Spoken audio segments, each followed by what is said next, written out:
And now I'd like to ask our speakers to the stage. And we'll be joined by Mimi Hoang, our previous speaker before the panel, and also two speakers from yesterday, the founders of Flüchtlinge Willkommen, Mareike Geiling and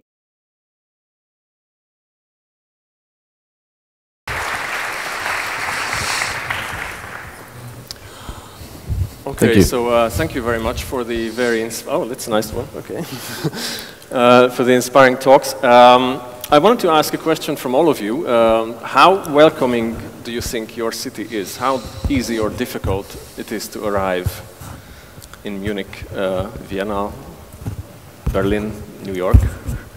Well, I think New York has the absolute worst airport experience, much worse than here.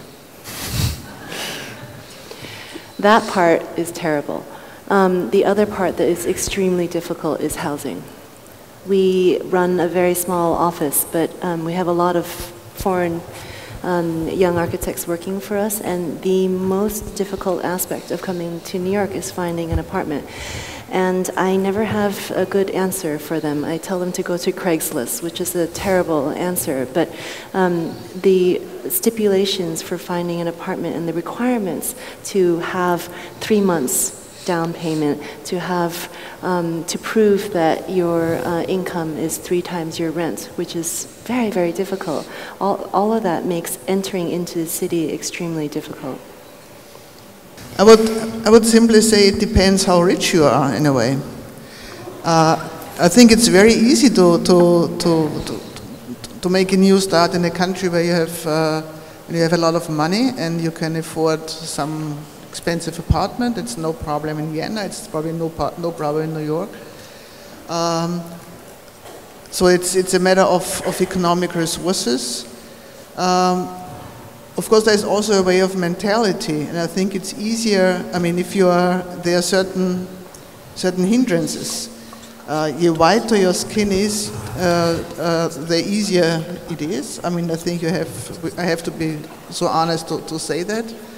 When you are Muslim, it might be even a little bit more complicated. No matter how much money or no matter how educated you are. So you do have the matter of prejudice, discrimination, and racism from a very obvious way. And but I think even more important is just a matter how rich you are and what you can afford. I mean, what the city can do is to be against discrimination, to fight discrimination, to have a clear human rights approach, and to try, which is hard enough. Housing is a tremendous problem in Vienna, but to try to have a social framework of living, health system, education system, housing, which make human life, decent life, possible for all in the city. Thank you. Before we go on, I'd like to invite Mr. Petr Hlaváček to the stage.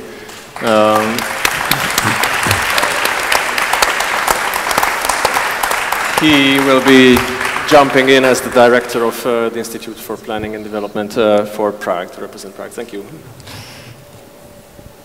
Spoken from the Berlin's view, I would say the municipality and the government of Berlin could be better. So we have still a lot of problems when refugees and asylum seekers come to Berlin and would like to register. They still have to wait sometimes 4 days. That was also the case in winter, where people had to stand there for 48 hours just to register, just to get the first place where they could stay. But spoken from the citizens' view or from the NGOs' view, I would say there is a very strong support, and there are hundreds of very small initiatives and NGOs which do a great job, and it's more, we should more look to the community organizations and to the neighborhood networks who, which really help these people a lot, and also help them even if they haven't been through this process of registering, and this is what we also try to do. And additionally, I'd like to say that we don't have the problem like New York with the expensive flats. This is kind of cheap in Berlin, and also not a problem for Muslim people, I think, because, for example, where we're living in the north of Berlin, in Wedding, there's a big Muslim community, so this is not the problem, it's more the municipality, of course. Yesterday we were discussing about the host and the guest, which is a nice picture, but actually doesn't fit too well, because even if your best friend, you won't, maybe if you invite them for dinner, you wouldn't want them to stay forever in your apartment, right? And maybe he as well wouldn't like to do this. And even more complicated if you don't speak the language or whatever, you don't know what to expect. So that's the situation if you arrive. And I think the one thing making it work or fail is will to cooperate from both sides. So, but then from the perspective of administration, it's a technical thing in the first place, which is sad, but it's necessary, because there's a huge a huge number of persons who are just suddenly there, and you have to do something. And so we do something, which is great, but it's not enough for feeling at home right now. So, and this gap is probably filled by NGOs and volunteers, which is a great part of the story. But I think it's not enough. And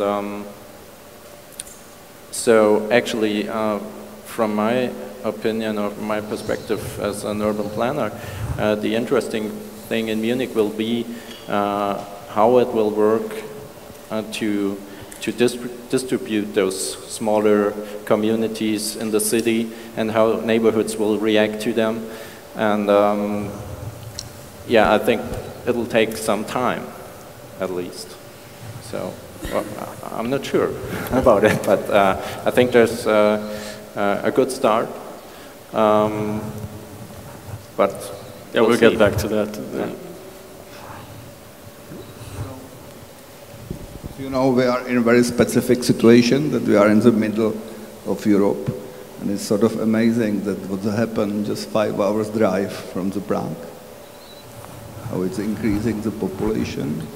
The increase of the Prague last year was 8,000 people, most of them from Moravia, Slovakia, Ukraine. So it's a very specific situation. We are also on the beginning of discussion about the affordable housing, because we have a little bit different historic circumstances. So it's kind of interesting moment that we are just very close and we have completely different problems and questions. Yeah, there's very different types of migration, and I really hope to get into this later on. But talking about the short-term and long-term aspects, we, I guess, agreed previously when we discussed that crisis response, which is a lot that's been discussed here, and long-term strategy are radically different from each other. So they are very different goals, very different tools, and I guess my question is how you can transition from one to the other, either as an architect who's planning for both the short term and the long term, or as NGOs who see a situation and they respond very quickly, but then they need to sustain that somehow, or as a city who is starting from the long but sees something approaching as a crisis situation, and how do you do this transition, whether it's even possible. So how can you accommodate to this situation? For example, in Munich, so you said you started your presentation with housing policies, and you explained how that ran into this entirely different context. But I guess the big question there is, how does the transition happen? What happens to those people who are staying in these temporary housing units for a while? How do they actually integrate into the city in the long run? How does that happen? Well, I can probably speak in the first place for planning issues and building building aspects, although I'm not an architect. But I think there's two points we should mention. And the first thing is, if you just think about where they are living and how they're living, we try to set up new dwellings very quickly. So we would not want anybody to live in tents or something like that for a long time. But then it comes to how these apartments should be designed. And then we heard about all the regulations we have usually. And we're discussing about sticking to standards or lowering standards to adapt to the new situation. And I think a good thing is to create flexible apartments, so you could adapt, readapt if now we have a majority of young male refugees, but sometime maybe in 1 or 2 or 3 years a lot of families will come, and so we need another type of apartment for them, and it's good to not only do the thing quick, but to do the right thing quickly. So leave something open and be flexible is probably one thing, and the other point is to approach the resource which comes to our city, not in terms of economics, which I'm not interested too much in, but in terms of their knowledge what living should be, which we actually don't do at the moment, because it's this crisis response term, and now we're just taking the next step. So I think we should raise this potential, or at least gather information and get in touch.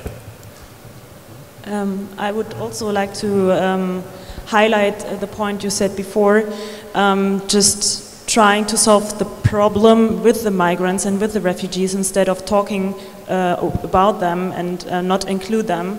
In our team, there is one of our team members grew up in a camp in Germany and was also born there, and he highlights all the time the point that there are already migrants and refugees in Germany. Like, a lot of people came in the 80s and 90s, and we could ask them, what would you like, or what would you suppose, or what would you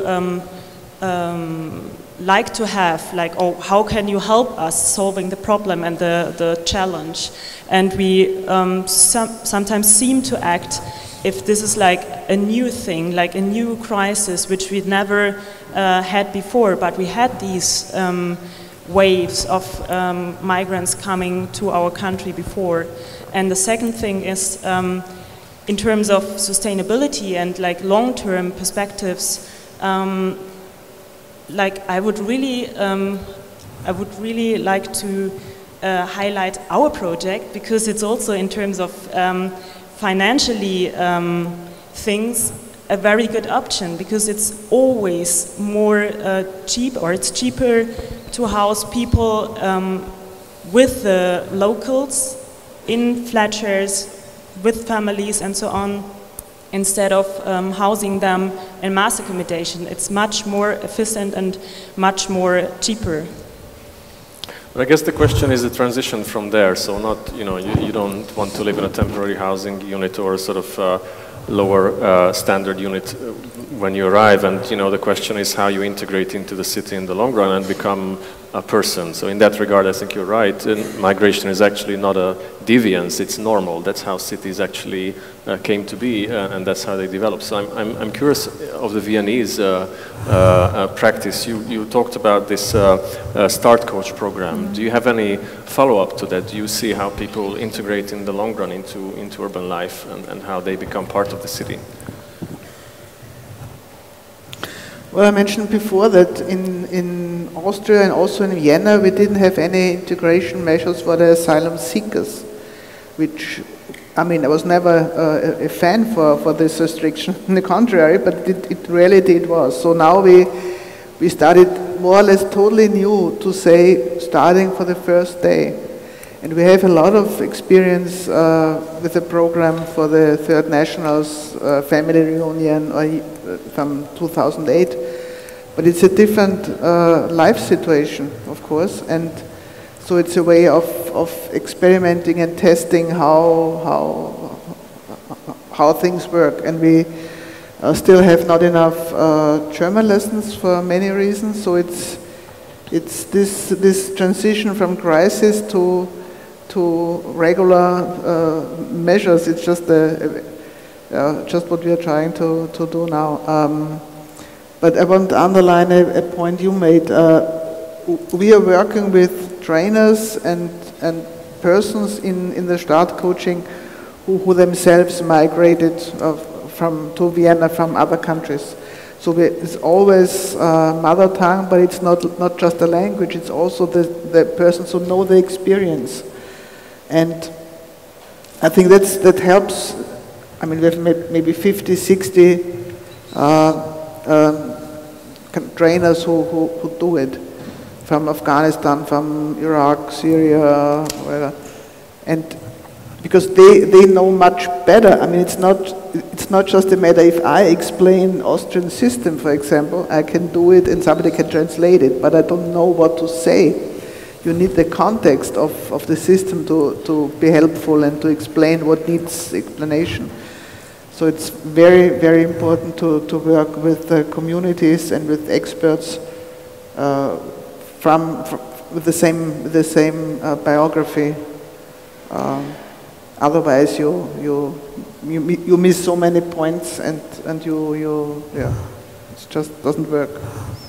I think your question, in a way, is asking about what is the right scale of integration, and I think Mareike's comment is really interesting because I think that you can find the advantages to housing immigrants, migrants from whatever cause with their community, to have the support structure of their community, their language, their food, all of the above. And there's of course, very big advantages to hosting them as an individual or as a family rather than treating them en masse. But I think the tricky thing is to not expect them to be integrated, which often sounds scary to me, like assimilation and integration, and that you have to be now German or you now have to be Austrian, right? And you have to try to find a way for them to receive all the advantages of their new society without losing who they are.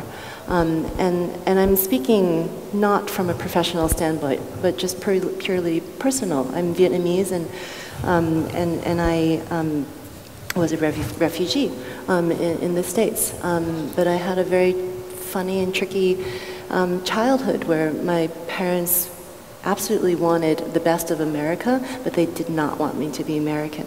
They thought they were extremely badly behaved. So I was to take the education, but not all the customs, right? So, and that is the balance that cities need to find without ghettoizing them, right? But to foster the beauty and the strength of ethnic neighborhoods without ghettoizing them. And I think this is totally important when we talk about integration, that integration always is a process of two sides who are going to each other and not only one side, as you said, only one side integrating in Germany or in Austria or anywhere. It's always about both sides who have to get closer to each other. Yeah, that's a key point, and I think I also wanted to, when I talk about integration, I mean about sort of the connection between the city and those who come here, not assimilation. I think these are very different things, but that's a good point. But I wanted to ask, where do you see the limits of architects in working in that? So you provided a sort of built infrastructure for this process, somewhat, with this micro-housing units for a certain type of migration to the city. Where do you see the limits of that? There are many limits of architecture. It's first and foremost a scalar limit. And so what is absolutely necessary and what is inspiring about this conference is that it's a very multifaceted and complex issue there, where you need social scientists and you need NGOs and you need planners to be thinking about all the multiple scales and all the different realms of daily life in a city. So I think that the solution that it only comes from architecture would be terrible, as well as if the solution is only coming from planning or if it's only coming from bureaucracy. So it's absolutely essential that you admit as a professional what you can and cannot do and where you need the help and collaboration of others. Okay.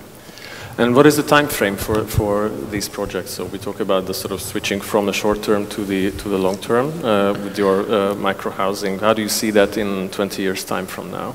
The micro-unit housing is not short-term necessarily, because the initial premise was that this is for young professionals who have such a hard time getting a foot in the city. But the reality is that it's possibly really good for divorcees, really good for people whose children have left their home and they want a kind of a foundation in the city, really good for retirees and elderly people who want to live on their own but be connected to a larger community. So the hope is that micro-unit housing is not the end-all be-all, but it's definitely not necessarily short-term either, that in different phases of your life it might be appropriate. Thank you. Is it possible to accommodate this diversity in a metropolitan scale plan like the one you presented with regards to Prague? Please, can you repeat the question? So is it possible to integrate this diversity of housing, of potential uses of housing in a metropolitan scale plan? Yeah, exactly. The metropolitan plan is just now the possibility. We are not in the details, but it's open, the space is open. And personally, I think it's pretty important question, because the idea to integrate the immigrants inside the families and society is a key question of the whole story. So if we will build even the beautiful houses or beautiful housing estates, prepare for immigrants, which one day will come, it can be tragedy. We will create something what we don't have. We will create some kind of specific neighborhoods. So just now we are in level of space which we have. We have the space in the city which is actually served by infrastructure and traffic infrastructure, and it's question how to do it, And it's not only the question of urbanism and architecture, it's kind of pretty political and social question. And frankly, we are completely on the beginning of the discussion. I suppose that in Hungary it's very similar, isn't it? Yeah, I think politics is a new part of the equation there, and we'll get there in a minute. What I wanted to ask from all of you is we're talking about, or so far we've talked largely about one specific type, or sort of a narrow streak of immigration, but there are very many types of migration and immigration. So from traditional notions, which is attracting talent, attracting money to cities, that's also a type of immigration, to the ones we've seen now, or suburbanization as a kind of negative process. Is there a possibility for cities to connect these things with each other, resource-wise, or in any other way? So how can cities connect these many different types of immigration? Can you learn from earlier types of migration to implement into more recent ones? Personally, I hope that we will learn everything from Munich. Yeah, maybe Say that again? I'm sorry. That I hope that we will learn everything from the case of Munich. Oh. Cool. It's hard to hear up here. They will come next year. Yeah, for good or for worse. Well, actually, there's one thing which is striking and which is forgotten oftentimes. And in times of industrialization, the late 19th century, we had a rush to the cities, and they just exploded in Europe. And actually, I looked up Munich population, and then we've already had an increase of population between 1880 and 1900, when population doubled from 250,000 to 500,000. At times when you didn't think about constructing in a modular way like Mimi does in New York City, and we didn't have all those material and infrastructure and things and whatever, but it worked. So actually many European cities, they just managed to provide housing for maybe double of their population within 20 years.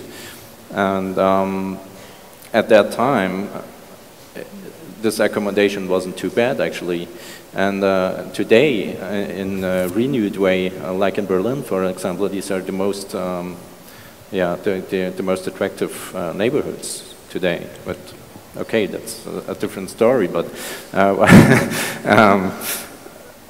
what I was trying to say is that actually there is knowledge we could use, and there is a potential. So, and maybe one point to add is that cheap and quick does not mean it has to be ugly, right? So we could think of nice neighborhoods and nice apartments, and where people would like to live, actually, which helps integration. We are an international network, so we have teams in 11 other countries, in 10 other European countries, and 1 in Canada. And we had 2 network meetings where we exchange the challenges, the problems, and the solutions. And this is very helpful, even if we are talking from a Berlin or German team to a Swedish team, to a Polish team, to a Portuguese team, or to a Greek team. Of course, there are differences in all the cities and all the countries, but still we can learn from each other, and this is what we try to do. And we have a strong cooperation with the Austrian team, because actually, or frankly, the situation is not exactly the same, but we are in a very similar status of our work, and this is so helpful to talk to them and to be in contact with them. That's a good point. I think regarding housing, both housing and the uses, the Mietshaus, so the tenement building typology of Central Europe that's so abundant in Budapest and Vienna and Berlin as well, is specifically an infrastructure that accommodated this kind of explosion of population, and it does so in a very cunning way, because it really created a social mix where people did not segregate from each other, but very diverse communities, and lived in a scale of one particular building, and that scaled up to a neighborhood. So I think that's definitely something that's interesting to be made use of now, as you do that with a sort of unused apartment. So I think in many ways it looks like these issues are really just highlighted by this explosion of scale of migration, but they were always there in cities, and the question is how you can actually fuse the energies from all these different sources. I was going to ask you about the future. How do you see the future of your project? So it started as a crisis response, and you talked about potentially integrating that into kind of a life of a neighborhood. How would that work? I would say the big goal of our project is that we are not needed anymore. So that the municipalities and cities and communes are able to offer decentralized housing, not always like we do it in flat shares, but also in buildings, a decentralized housing for refugees and migrants, because this is, in our opinion, the only possibility to bring people, locals and non-locals, together in a way which can work for the future, so in the long term. So I think it would be great for us if we will not be necessary anymore in 1 or 2 years. From a city's aspect, say in Vienna, does the city, the municipality see this program? Is it visible from your level? Is it possible to connect your work with the work that these groups are doing? I mean, I knew the program before, even before I came here, and there are several initiatives at a highly professional level. This is one of them, and I think it's very important. Just because, I mean, you can, as a city, you are not, but you might be able to have a flat for somebody. But much more important is also, or equally important, is also the contact, getting to knowing people, and this has a more a dynamic approach, because if you get to know Austrians or Germans or Swedish, and then one knows maybe a job, one helps with kids, so you have a lot of social support around, but on the partner level, and not one helping the other, but on the very on eye level. That's very important. I wanted to, so if there are any comments or questions in the audience, it's open for now. Since this is usually a difficult process, I have a last question, and then you can prepare. And the last question is about failure. There are several points of failure, from safety and security to uninterested or outright hostile governments, for example, such as in our case in Hungary. There's a very clear difference between how cities behave and how governments behave with regards to migration. So how can you accommodate failure? How do you relate to that? Did you come across failures, and how can you learn from that as an NGO, as a city, as an architect in that regard?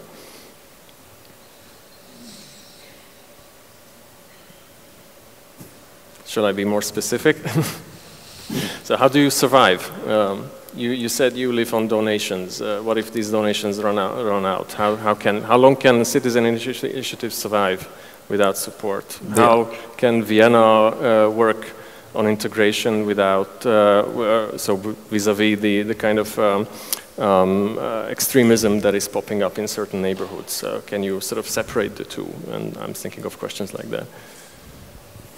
Should I start? For us, it's very important, like the financial question is really important, because we are dependent on donations. We don't get any funding from a government, whatever. So what we really perceive right now is that the time of the big enthusiasm and the big support from the citizens and from the population is kind of over. It was last year happening a lot, and now this year, I don't know, the people are more afraid or skeptical, and this is also, we can also see this in the donations, and so we have to look for how we can still survive until the next year, or maybe the year after next year. So our perspective is right now good, but it could be supported a little bit more financially.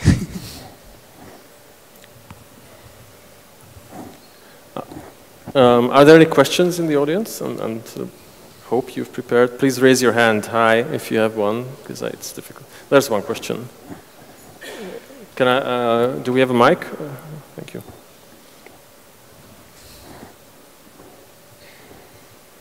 Hi, my question's to the city of Vienna and this charter project, which I think is fascinating, and a lot of people here probably do.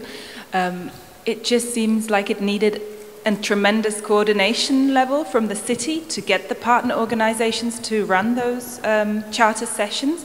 So were they provided with, I don't know, some baseline rules of how to run those sessions? And how did you go about overlooking that, or did you? Was it decentralized? And then kind of collating all those responses to analyze the results of the charters?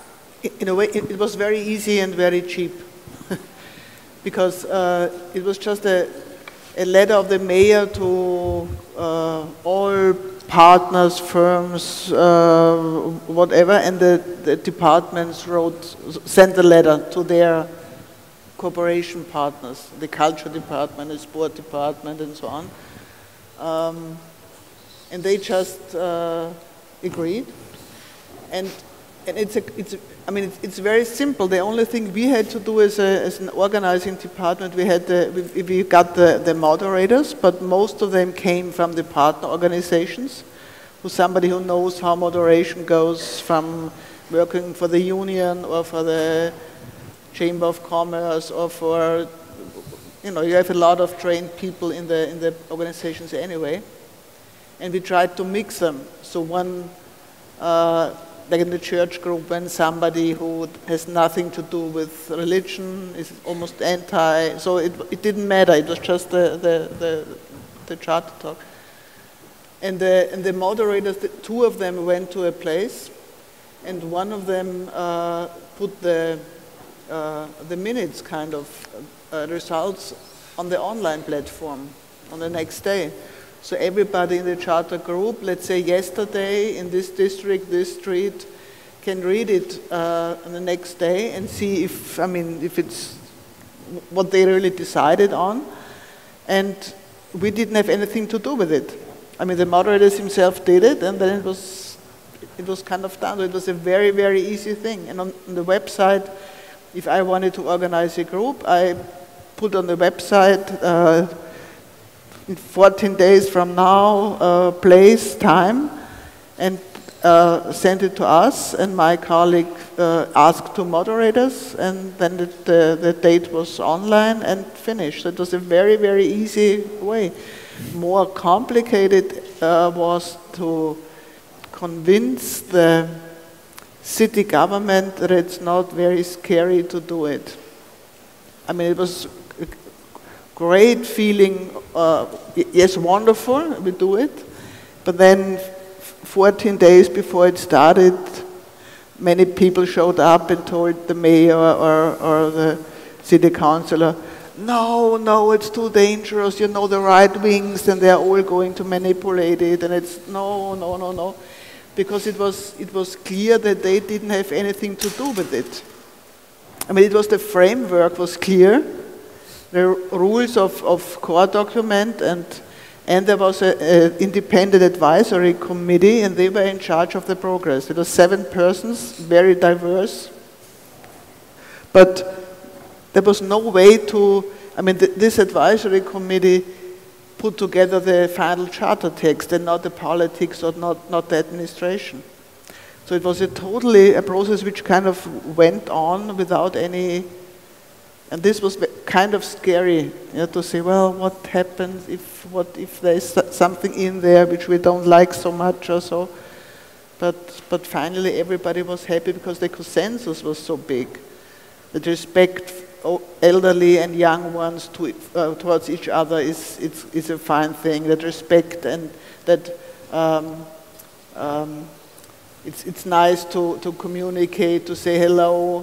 Things like that, what people agreed on. And it's important to speak German, but it's equally important to speak other languages, and every language is wonderful, and richness for Vienna. Just simple things which are very, nothing new, but new was the consensus which happened, and the discussions among the Viennese which kind of made it possible. Thank you. So thank you so much for your talks, for your comments, and for the discussion, and to the audience for the attention. And I hand it back to Martin. Yeah, thank you, Samu, and thank you for all the panelists. This is a really thoughtful discussion, and I think the perfect way to break for lunch.